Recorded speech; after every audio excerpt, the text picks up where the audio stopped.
దేశవ్యాప్తంగా బీటీ పత్తి రైతులు గులాబీ రంగు పురుగు ఇతర చీడపీడల బెడదతో తల్లడిల్లుతున్నారు. బీటీ పత్తి పురుగు మందుల వాడకాన్ని, పెట్టుబడుల్ని తగ్గిస్తుందని ఆశించారు. అనుకున్నదొకటి అయ్యిందొకటి. కరువు కాటకాలు, చీడపీడల ధాటికి బీటీ పత్తి విఫలం కావడంతో రైతులు అప్పుల పాలై ఆత్మహత్యల పాలవుతున్నారు. ఈ నేపథ్యంలో అతి తక్కువ ఖర్చు, శ్రమతో దేశీవాళీ పత్తి సాగు చేస్తే అధిక లాభాలను పొందొచ్చని దేశవాళీ పత్తి రకాల గురించి రైతులకు తెలియజేస్తున్నారు ముధోల్ వ్యవసాయ పరిశోధనా స్థానం శాస్త్రవేత్త విజయ్ కుమార్.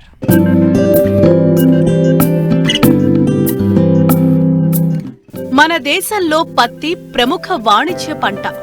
అయితే మారుతున్న వ్యవసాయ విధానాల వల్ల ఈ పంట అనేక సమస్యల వలయంలో చిక్కుకుంటోంది. దేశంలో వాడే 60% పురుగు మందులు పత్తి పంట మీదే చల్లుతున్నట్లు గణాంకాలు సూచిస్తున్నాయి. బీటీ పత్తి హైబ్రిడ్లు ప్రవేశించిన తరువాత కూడా ఈ ఒరవడి మారలేదు. పైగా గతం కంటే విత్తన ఖర్చు పెరుగుతూ వస్తోంది. కంపెనీల ప్రచార హోరులో రైతులు హైబ్రిడ్ బీటీ పత్తి మాయలో పడ్డారు. నానాటికి పంట దిగుబడులు కూడా తగ్గుతూ, పెట్టుబడులు కూడా రాని పరిస్థితి నెలకొంది. ఈ నేపథ్యంలో నిర్మల్ జిల్లా ముధోల్ వ్యవసాయ పరిశోధనా స్థానం దేశీ పత్తి రకాలను రైతులకు అందుబాటులో ఉంచింది. విత్తనం కావాల్సిన రైతులు 9885551624 నెంబరును సంప్రదిస్తే విత్తనాలను అందిస్తామని తెలియజేస్తున్నారు శాస్త్రవేత్త విజయ్ కుమార్. ముఖ్యంగా దేశవాళీ పత్తి గురించి చూసుకుంటే ఇది రసం పీల్చే పురుగులను తట్టుకునే సామర్థ్యం కలిగి ఉంటుంది. అదేవిధంగా కాయతొలచి పురుగులను కానీ ఇతర చీడపీడలను కానీ తట్టుకునే సామర్థ్యం కలిగి ఉంటుంది. అంతేవిధంగా నీటి ఎద్దడిని కూడా తట్టుకునే సామర్థ్యం కలిగి ఉంటుంది. ఇలాంటి ముఖ్య లక్షణాలు కలిగి ఉండడం వలన ఈ దేశవాళీ పత్తిని ఈజీ కేర్ క్రాప్ అని కూడా అంటారు. అంటే తక్కువ పెట్టుబడితో పండించగలిగే పంట. అదేవిధంగా ఇది ఎక్కువ స్ప్రేస్ కానీ ఎక్కువ ఎరువుల ఖర్చు కానీ ఎక్కువగా ఉండకుండా తక్కువ పెట్టుబడితో కనీసం 4 క్వింటాల దిగుబడిని పొందుకోవచ్చు. ఈ దేశవాళీ పత్తి ముఖ్యంగా చూసుకున్నట్లయితే టెక్స్టైల్ ఇండస్ట్రీలోను, ఖాదీ ఇండస్ట్రీలోను ఉపయోగిస్తారు. అదేవిధంగా డెనిమ్ జీన్స్ తయారీలోను, పరుపుల తయారీలోను కూడా ఉపయోగిస్తారు. ఇంకా చూసుకుంటే దీనికి ముఖ్యమైన లక్షణం నీటిని సంగ్రహించే సామర్థ్యం కలిగి ఉంటుంది. దీన్ని సర్జికల్ కాటన్గా కూడా ఉపయోగిస్తారు. ఇక్కడ ముధోల్ వ్యవసాయ పరిశోధనా స్థానం నుంచి 3 రకాలని విడుదల చేయడం జరిగింది. ఒకటి గౌరాని కాటన్. దీని కాల పరిమితి 185 రోజుల వరకు ఉంటుంది. ఎకరాకి 4 క్వింటాల దిగుబడిని ఇస్తుంది. దూది శాతం 33 వరకు ఉంటుంది. పింజ పొడవు 25 మిల్లీమీటర్ల వరకు ఉంటుంది. రెండవది సరస్వతి. దీని కాల పరిమితి 180 రోజుల వరకు ఉంటుంది. ఎకరాకి 4 క్వింటాల దిగుబడిని ఇస్తుంది. పింజ పొడవు 26 మిల్లీమీటర్ల వరకు ఉంటుంది. అదేవిధంగా దూది శాతము 33 వరకు ఉంటుంది. ఇంకోటి మూడవది వీణా అనే రకము. దీని కాల పరిమితి 160 నుంచి 180 రోజుల వరకు ఉంటుంది. దీని దిగుబడి ఎకరాకు 6 నుంచి 8 క్వింటాల వరకు ఉంటుంది. పింజ పొడవు 26 మిల్లీమీటర్ల వరకు ఉంటుంది. అదేవిధంగా దీని పూత తెలుపు రంగులో ఉంటుంది. దూది శాతం 40 వరకు ఉంటుంది.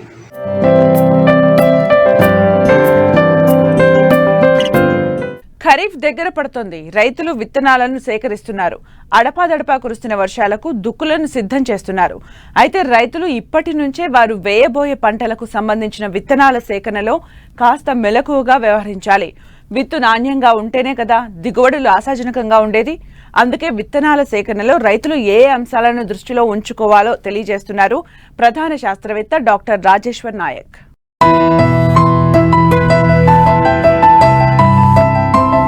అధిక దిగుబడులు సాధించాలంటే నాణ్యమైన విత్తనాలను ఎంపిక చేసుకోవటం ఎంతో కీలకం. ముందుగా ఆయా ప్రాంతాలకు అనుగుణంగా, వాతావరణ పరిస్థితులకు తగ్గట్లుగా నీటి లభ్యతను బట్టి పంటలను ఎంచుకోవాలి. తర్వాత సాగు చేయబోయే పంటలో ఏ రకాలు అందుబాటులో ఉన్నాయో తెలుసుకోవాలి. విత్తనాలను ప్రభుత్వ సంస్థలు, గుర్తింపు పొందిన అధికృత డీలర్ల వద్ద మాత్రమే కొనుగోలు చేయాలి. విత్తన సంచులపై ఉన్న సమాచారాన్ని పూర్తిగా చదివి వాటి యొక్క జన్యు, భౌతిక స్వచ్ఛత వివరాలు తెలుసుకోవాలి. ఈ విషయంలో ఏమాత్రం నిర్లక్ష్యం చూపినా విత్తనం మొలకెత్తకపోవటం, పంటను తెగుళ్లు, చీడపీడలు ఆశించి తీవ్ర నష్టం తప్పదని ప్రధాన శాస్త్రవేత్త డాక్టర్ రాజేశ్వర్ నాయక్ హెచ్చరిస్తున్నారు. ఈ ఏడు వానకాలం ప్రారంభమైంది. అయితే వర్షాలు ఇంకా తగినంత పడడం వలన ముఖ్యంగా 60 నుంచి 70 మిల్లీమీటర్ల వర్షం నమోదైనప్పుడు మాత్రమే రైతులు విత్తనాలు వేసుకోవాలి. ఒకవేళ వారికి నీటి సౌకర్యం, ముఖ్యంగా బోరుబావుల కింద నీటి సౌకర్యం ఉంటే, నీటి సౌకర్యం ఉన్న రైతులు మాత్రం వారు విత్తనం వేసుకోవచ్చు. అయితే ప్రధానంగా వ్యవసాయంలో విత్తన ఎంపిక అనేది చాలా ముఖ్యమైనది. కాబట్టి విత్తన ఎంపికలో రైతులు చాలా జాగ్రత్తలు పాటించాలి. అందులో ముఖ్యంగా ఏంటంటే విత్తనం ఏ రకంగా ఉంది అంటే నాణ్యమైన విత్తనం అంటే దాని యొక్క జన్యు స్వచ్ఛత ఏ రకంగా ఉంది, భౌతిక స్వచ్ఛత ఏ రకంగా ఉంది, ఆ విత్తనం యొక్క మొలక శాతం ఏ రకంగా ఉంది అనే విషయాలపైన మనం దృష్టి సారించుకోవాలి. ప్రధానంగా ఏంటంటే ఈ మధ్య రైతులు మనకు మొత్తం అందరికీ తెలుసు, పత్తి అత్యధికంగా సాగు చేస్తున్నారు. చాలామంది రైతులు ఈసారి ఈ ఏడు మాత్రం పత్తి సాగుకు చాలామంది ఎక్కువగా మొగ్గు చూపుతున్నారు. ఎందుకంటే గతంలో దాదాపు 14,000 వరకు క్వింటల్ ధర వచ్చింది కాబట్టి ఈసారి చాలామంది రైతులు పత్తికి ఎక్కువగా మొగ్గు చూపుతున్నారు. తర్వాత వరి సాగు ఎక్కువగా చేపడుతున్నారు కాబట్టి రైతులు ముఖ్యంగా వరి విత్తనం కానీ, పత్తి విత్తనం కానీ, ఇతర ఏ పంట విత్తనాలు కొనేటప్పుడు మాత్రం చాలా జాగ్రత్తలు తీసుకోవాలి. అందులో ముఖ్యంగా అంటే విత్తనం యొక్క మొలక శాతం ఏ రకంగా ఉంది, భౌతిక స్వచ్ఛత ఏ రకంగా ఉంది, విత్తనం నాణ్యంగా ఉందా లేదా, జన్యు స్వచ్ఛత ఉందా లేదా చూసుకోవాలి. ఇది కాకుండా ముఖ్యంగా ప్రధానంగా విత్తనం కొనేటప్పుడు ప్రధానంగా ఏంటంటే వాళ్ళు ఏ డీలర్ దగ్గర అయితే వాళ్ళు విత్తనం కొంటారో ఆ విత్తనం కొన్నప్పుడు ఏంటంటే ఆ విత్తనం లాట్ నంబరు, బ్యాచ్ నంబరు, అప్పుడు అది విత్తనం తయారైన తేదీతో పాటుగా రైతులు డీలర్ దగ్గర నుంచి రసీదు తీసుకోవాలి. ఆ విత్తనం తీసుకున్న రైతులు కూడా ఎక్కడంటే అక్కడ పోయి విత్తనం తీసుకురావద్దు. ప్రధానంగా వ్యవసాయ శాఖ వారిచే లైసెన్స్ పొందిన డీలర్ దగ్గర మాత్రమే విత్తనం కొనుగోలు చేయాలి. ఆ రసీదు పైన డీలర్ సంతకం పెట్టించుకోవాలి. అందులో ఆ విత్తనం పేరు, బ్యాచ్ నంబరు, లాట్ నంబరు, ఆ విత్తనం దొరికిన తేదీ ఇవన్నీ తీసుకొని రైతు కూడా సంతకం తీసుకొని ఈ పంట మొత్తం ఆ విత్తనం తీసుకున్న రసీదును పంట మొత్తం అయిపోయేంత వరకు కూడా జాగ్రత్తగా ఇంట్లో భద్రపరచుకోవాలి. ఒకవేళ మీరు విత్తనం వేసిన తర్వాత విత్తనం సరిగా మొలకెత్తకపోయినా, ఒకవేళ విత్తనం నాణ్యంగా లేకపోయినా మీరు వెంటనే చిన్నపాటి లెటర్ రాసి వ్యవసాయాధికారికి లెటర్ రాసి మీరు కంపెనీ పైన, ఆ డీలర్ పైన మీరు ఫిర్యాదు చేస్తే తగినంతగా మీకు నష్టపరిహారం అందించే అవకాశాలు కూడా ఎక్కువ ఉంటుంది. కాబట్టి దయచేసి రైతులు ముఖ్యంగా విత్తనం తీసుకునేటప్పుడు మాత్రం ఖచ్చితంగా రసీదు తీసుకోవాలి. ఇంకోటి ఏంటంటే చాలామంది రైతులు ఏంటంటే నకిలీ విత్తనాలు కూడా తీసుకుంటుంటారు. ఎట్లా అంటే నకిలీ విత్తనాలు అంటే వాళ్ళు విత్తనం ప్యాకింగ్ చూసుకుని చాలా అందంగా చాలా మంచిగా తయారు ఇస్తారు, కానీ దాని మీద విత్తనం పేరు ఉండదు, ఏముండదు, కానీ విత్తనం బాగుంటుందని చెప్పేసి అమ్ముతుంటారు. అది ప్రధానంగా ఏంటంటే ఈ మధ్య మనం చూసాం HT cotton, herbicide tolerant cotton అని చెప్పేసి గ్లైఫోసేట్ మందు వాడి కలుపు లేకుండా చూసుకునే రకం అది. అయితే అలాంటి పత్తి విత్తనాలు చాలామంది నకిలీ పత్తి విత్తనాలు అమ్ముతున్నారు. కాబట్టి దయచేసి రైతులు ఆ రకంగా కొనకుండా, ఒకవేళ ఇప్పుడు హెచ్టీ పత్తి కాటన్కి గవర్నమెంట్ అనుమతి కూడా లేదు కాబట్టి దయచేసి రైతులు హెచ్టీ పత్తి విత్తనం తీసుకోకపోవడమే ఉత్తమము. అదేవిధంగా ఇది కాకుండా ప్రధానంగా వరి పంట కావచ్చు, ఇతర మొక్కజొన్న పంట కావచ్చు, ఇతర ఏ విత్తనమైనా సరే ఆ విత్తనం ట్రూత్ఫుల్లీ లేబుల్డ్ అని చెప్పేసి దాంట్లో ఉంటుంది. అదేవిధంగా ఆ గ్రీన్ ఇంక్ తోటి రాసిన వివరాలన్నీ ఉంటాయి కాబట్టి ఆ వివరాలన్నీ చూసుకున్న తర్వాతనే రైతులు ప్రధానంగా విత్తనం కొనుగోలు చేయాలి. ఇదే కాకుండా చాలామంది రైతులు ఏంటంటే నూనె గింజ పంటలకు సంబంధించిన విత్తనం కొనేటప్పుడు కూడా కొద్దిగా నూనె గింజ పంటలు ఏంటంటే మొలక శాతం కొద్దిగా తక్కువ ఉంటుంది. కాబట్టి మీరు కొద్ది అందులో చాలా జాగ్రత్త పడి విత్తనాలు తీసుకోవాలి. ఇది కాకుండా సరిగ్గా ప్యాకింగ్ చేసి ఉందని చూసుకొని దాని సీల్ కూడా వేసి ఉంటారు. ఆ సీలు వేసిన బ్యాగులు మాత్రమే మీరు తీసుకోవాలి. కానీ ఇష్టమైన విత్తనాలు తీసుకొని రసీదు తీసుకోకుండా వస్తే రైతు చాలా తీవ్రంగా నష్టపోయే అవకాశం ఉంది. కాబట్టి రైతులు ఖచ్చితంగా లైసెన్స్ పొందిన డీలర్ వద్దనే విత్తనాలు కొని నాణ్యమైన విత్తనాలు ఎలాంటి ఇబ్బందులు లేకుండా కొనుగోలు చేయాలి. అదే కాకుండా పేరు లేకుండా, చాలా లేబుల్ లేకుండా అమ్మే విత్తనాలు మాత్రం మీరు కొనుక్కోకూడదు. ఇది కాకుండా ఏంటంటే కొన్ని పంటలు ముఖ్యంగా సోపరగా సంపర్కం చేసుకునే పంటలు, ముఖ్యంగా వరి తర్వాత కంది, పెసర, మినుము లాంటి పంటలు ఏంటంటే ప్రతిసారి డీలర్ వద్దనే పోయి విత్తనాలు కొంటుంటారు రైతులు. ఆ రకంగా కాకుండా ఒకసారి విత్తనం కొన్న తర్వాత వరి పంటలో కావచ్చు, ఒకసారి నాణ్యమైన విత్తనం కొన్న తర్వాత ఆ విత్తనాన్ని మనం దాదాపు 5 నుంచి 10 సంవత్సరాల వరకు కూడా మనం వాడుకోవచ్చు. దానికి ఏంటంటే విత్తన శుద్ధి చేసుకుంటే చాలా బాగుంది. ఉదాహరణ వరిలో బావిస్టిన్ అనే కలుపు మందు 1 కిలో విత్తనానికి 1 గ్రాము బావిస్టిన్ మందుతోటి మనము కలుపుకొని విత్తన శుద్ధి చేసుకుంటే దాదాపు మనం అగ్గి తెగులు లాంటి చీడపీడలు రాకుండా కూడా కాపాడుకోవచ్చు. అదేవిధంగా విత్తన శుద్ధి అనేది చాలా వరకు చాలా ప్రైవేట్ కంపెనీ విత్తన శుద్ధి చేసిన విత్తనాలు వేస్తుంటాయి. ఒకవేళ చేయనిచో మన ఇంట్లో వ్యవసాయ శాఖ వారి సలహాలు కానీ శాస్త్రవేత్తల సలహాలు పాటించి విత్తన శుద్ధి చేసుకొని తద్వారా ఏంటంటే ఇలాంటి చీడపీడలు మొక్క మొలకెత్తిన తర్వాత దాదాపు 20 నుంచి 30 రోజుల వరకు ఎలాంటి చీడపీడలు ఆశించకుండా కూడా మనం జాగ్రత్త పాటించవచ్చు. ఆ రైతు విజయవంతంగా పంట పండించాలంటే విత్తనం కొనుగోలు అనేది చాలా అతి ముఖ్యమైన ప్రాసెస్ కాబట్టి రైతులు విత్తనం కొనుగోలు చేసేటప్పుడు చాలా జాగ్రత్త తీసుకుంటారని ఆశిస్తున్నాను. వరి లాంటి పంటల్లో కోత కోసిన వెంటనే విత్తనాలను వాడుకోవాలంటే ముందుగా వాటిలోని నిద్రావస్థను తొలగించాలి.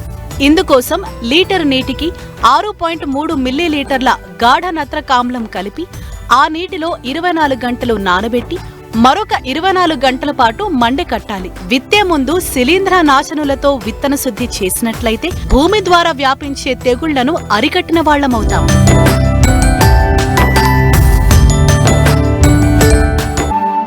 తెలుగు రాష్ట్రాల్లో బొప్పాయి సాగు విస్తరిస్తోంది. ముఖ్యంగా అధిక దిగుబడినిచ్చే తైవాన్ రకాలు అందుబాటులోకి వచ్చాక బొప్పాయి సాగు ఉన్నత స్థితికి చేరుకుంది. నాటిన 2 సంవత్సరాల వరకు దిగుబడినిచ్చే ఈ తోటల్ని కొత్తగా సాగు చేయాలనుకునే రైతులకు రకాల ఎంపిక కీలకం.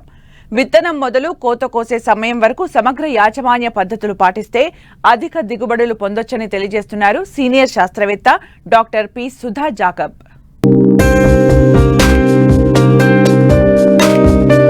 రెండు తెలుగు రాష్ట్రాల్లో బొప్పాయి సాగు విస్తీర్ణం నానాటికి పెరుగుతోంది. ఒకప్పుడు పెరటి తోటలకే పరిమితమైన బొప్పాయికి ఇంత ప్రాధాన్యం పెరగటానికి ప్రధాన కారణం అధిక దిగుబడినిచ్చే తైవాన్ రకాలని చెప్పొచ్చు. బొప్పాయి అన్ని సీజన్లలో అందుబాటులో ఉండే పండు.